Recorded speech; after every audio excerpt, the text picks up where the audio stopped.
വിചാരിച്ചു നീ വരത്തില്ല. ഇവിടെ തലേ കയറ്റി വെക്കല്ലേ, ഇവിടെ ഭയങ്കര ഡേഞ്ചറാ. ഞാൻ എന്റെ അമ്മയെ പോലെ.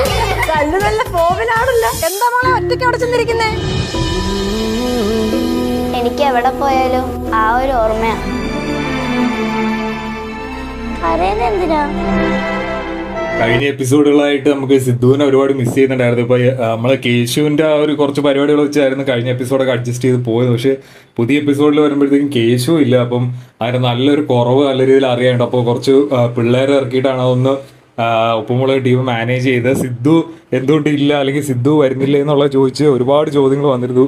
സിദ്ധുവിന്റെ ആ ഒരു അപ്ഡേറ്റ് ഇതുവരെ ഉപ്പുമുളക് ടീമിന്റെ ഭാഗത്തു നിന്നൊന്നും അറിയാൻ പറ്റിയിട്ടില്ല. ഇനിയിപ്പം വരുന്ന ദിവസങ്ങളിൽ എന്തെങ്കിലും ഒരു ഇൻഫോർമേഷൻ വന്നു കഴിഞ്ഞാൽ ഞാൻ എന്തായാലും ചാനലിൽ പറയാം.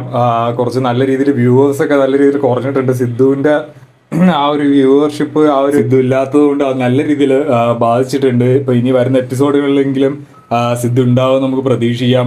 പിള്ളേരുടെ ഒരു പുതിയൊരു എപ്പിസോഡാണ് വന്നേക്കുന്നത്. ഒരു ചെറിയൊരു പരിപാടിയായിട്ട് പാറുകുട്ടി കല്ലുണ്ട് എന്നുള്ളതാണ് ഒരു ചെറിയൊരു പോസിറ്റീവായിട്ട് എനിക്ക് തോന്നുന്നത്. ആ ഒരു പരിപാടി വെച്ചിട്ട് അവർക്ക് എടുക്കാൻ പറ്റുന്ന രീതിയിൽ ഒരു പെട്ടെന്ന് സെറ്റ് ചെയ്തുണ്ടാക്കിയ ഒരു കഥയായിട്ടാണ് തോന്നിയത്. പിള്ളേരൊക്കെ വന്നിട്ട് കുറച്ച് ലച്ചുവിന്റെ കുറച്ച് പരിപാടി, ഗൗരി അമ്മായി ഒക്കെ